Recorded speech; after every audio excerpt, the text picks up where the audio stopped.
As we have announced, today is Mission Sunday, and today we have Brother Henry Gaither who is with us to talk to us about his work in the missions. Brother Henry.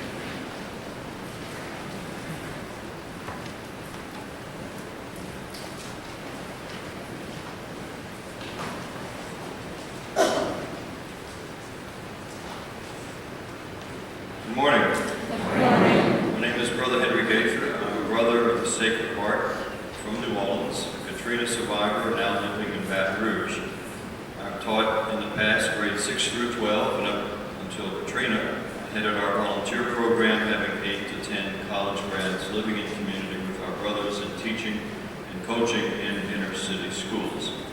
We have provinces in New England, New York, and the South of New Orleans. So, on behalf of our brothers, I'd like to express my appreciation to Cardinal George and your pastor, Father John, for allowing us to make this presentation to you today. Before I left, an old brother, he's 92 now, but he told me, he said, remember that for a talk to be immortal, it doesn't have to be everlasting. So I'm trying to stick with that. Some of you have wondered the difference between a brother and a priest, and basically it is ordination. I hate to use the expression, in the old days, nuns would be in community and they would teach, and that's kind of what we would do. One brother said male nun, but I don't think that's a very good expression to use. I enjoy working with young people quite a bit. I used to be vocation director for our community, and I do a lot of work with the students at LSU, getting them involved with an inner city African-American parish school. And kids are unique. The college students are unique, and so we have a high school in Baton Rouge with 1,100 students, and they're pretty unique too. But I'll tell you a little story. I tell the kids at LSU that I'm in my late 40s, and they don't care. But one kid said, the next time you see 40s again, you'll be with the 1 in front of it. And another one said, I was walking with him outside, and I could not remember somebody's name. So I told him, I said, you get to be in your late 40s, you forget some things. And he said, yeah. He said, just like you forgot you're not in your late 40s anymore. So, anyway, I'm here to ask for 3 things of you. Your prayers for our work in education and for our missions, and to give a priority to encouraging church vocations.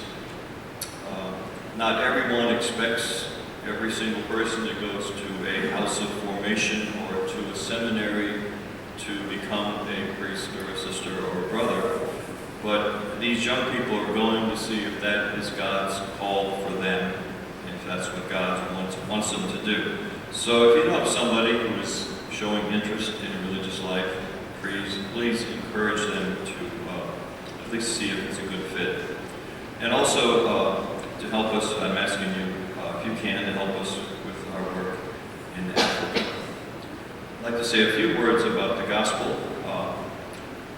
There was a theologian, Father, he's still living, he's president of a small college in San Antonio, Father Ronald Rolheiser, wrote a book called The Holy Longing, and I started reading it recently, and he brings up the point that we are a guest on this earth. And I think the word guest implies a few things. If we are a guest in somebody's house, we're usually probably maybe on better behavior, and we're neat, and we take care of facilities, and so that the guest idea implies a good bit. I'm saying about that. God has given us this earth and invited us to be a guest here. But the only thing we don't know is for how long. And most of the time, if we're a guest somewhere, we know it's for a week or for 3 days or 4 days or something like that. So today's gospel, we're reminded not to be like the man we met last week, the foolish rich man. It tells us, the gospel tells us to be truly ready and not to worry about building an earthly kingdom. So the Master, Jesus, is asking us, are we really ready to meet him when he comes. Elsewhere in the gospel, Jesus makes this fact very plain. Those are his friends who have gone out of their way to share themselves and what they have, and not just their easily spared surplus, with the neediest of the needy, the hungry, the thirsty, the sick, and those in prison. So these people who do these things are no strangers to Jesus, because they fully realize that, as he said, as often as you do it to the least of my brothers, you do it to me. And I think that's something we all can keep in mind. In Africa, we are involved with, we have schools in 6 countries: Kenya, Uganda, Lesotho, Zimbabwe, and Zambia, and Mozambique. 2 years ago, we have a reverend brother who's in Rome with his council. We have about 1,800 brothers around the world. And he did an all-call. He said he wanted to start a mission. He needed 4 brothers to start a school in Mozambique. And this was a huge building that had been bombed during the previous civil war and just been sitting there for years and years. So one of the brothers, kind of shining light from our province, he's 42 now, he decided to do this, and he has been doing wonderful work there. He organized a 5K race in Baton Rouge. Anyway, they wound up with enough money to buy a tractor and start a farm. And a lot of things are going on there.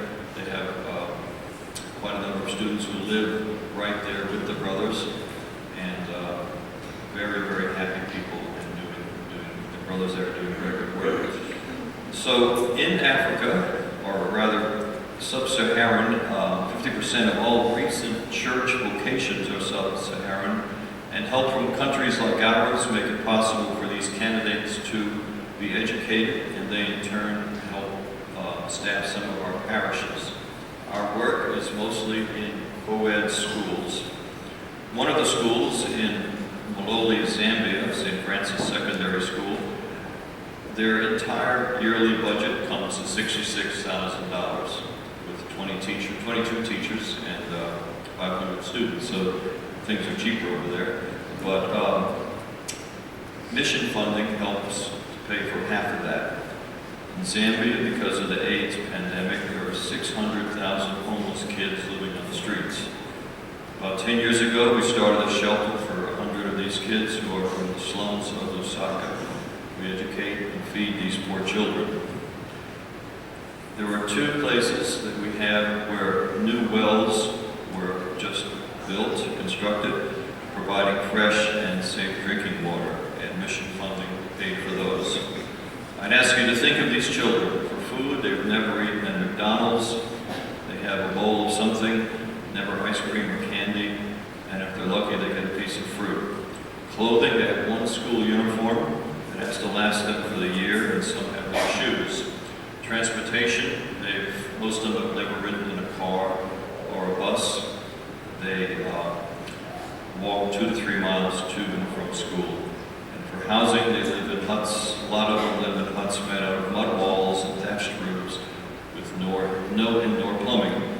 So we're trying to improve the standard of living and to educate them and make a difference. And that's what we're asking you to help us with. Before I go, I would like to read 5 verses from a book that Maria Shriver wrote a couple of years ago called Just Who Will You Be?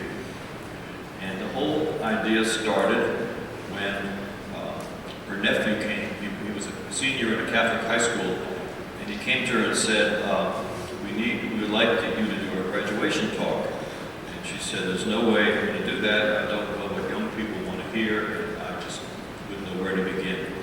So he asked her again, and she said no. He asked her a 3rd time, and she said, I can't do it. So finally, as she says, he laid a Catholic guilt trip on her.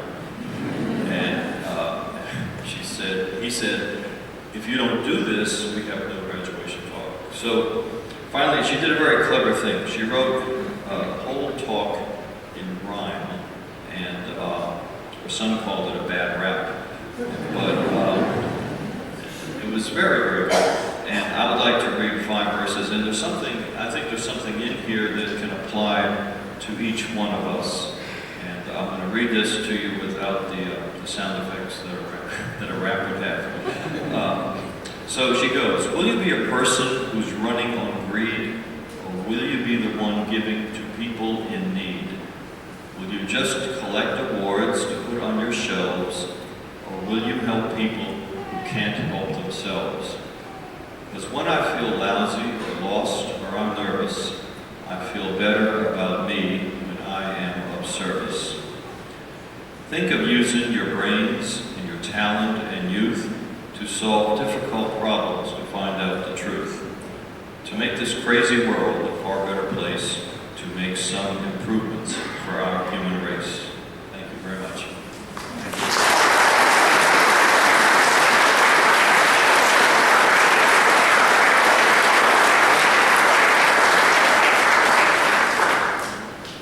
Please stand.